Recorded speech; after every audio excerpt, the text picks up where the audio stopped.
Ich bin von Katzenstein und da ich gerade wieder ein neues Nähprojekt für ein Landsknechtgewand habe, wollte ich in diesem kurzen Video mal zeigen, wie die Schlitze und Verzierungen in die Kleidung eingenäht werden.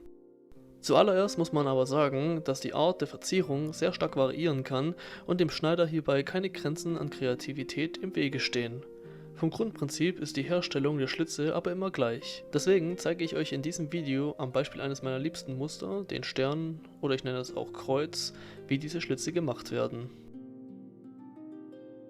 Als allererstes müsst ihr euch natürlich überlegen, wo die Position eurer Schlitze sind und wie groß diese werden sollen.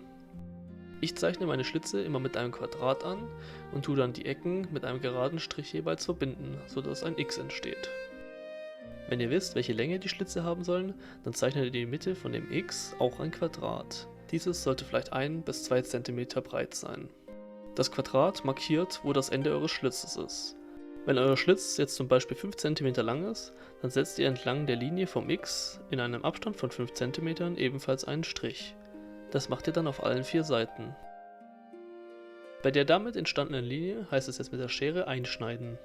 Ihr schneidet einfach entlang dieser Linie, die ihr gerade angezeichnet habt. Achtet dabei, dass ihr nicht in der Mitte über die Linie hinausgeht und natürlich auch nicht außen.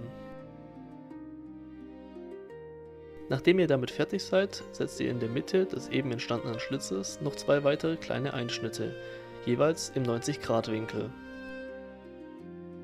Jetzt legt ihr den eben geschlitzten Stoff auf euren Unterstoff, in diesem Fall diese weiße Wolle hier. Ihr klappt jetzt die Kanten der eben entstandenen Schlitze nach innen um und steckt den Stoff an eurem Unterstoff fest.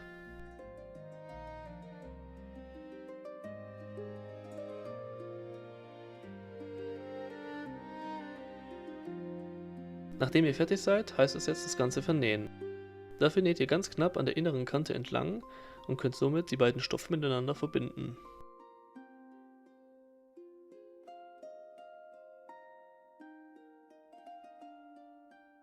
Zum Schluss dreht ihr das Ganze um und schneidet den übrigen Stoff entlang der Kanten ab, damit nicht so viel lose Wolle übrig bleibt.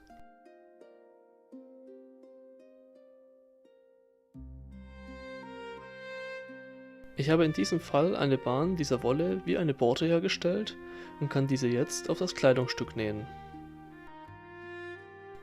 Ihr könnt diese Schlitze aber auch ganz einfach zum Beispiel auf die Rücken eurer Wämser machen und sie damit verzieren. Ich hoffe, das Video hat euch gefallen. Wenn ich noch mehr solcher Nähprojekte machen soll, könnt ihr mir das ja mal in die Kommentare schreiben. Ich würde mich auf eure Antwort freuen.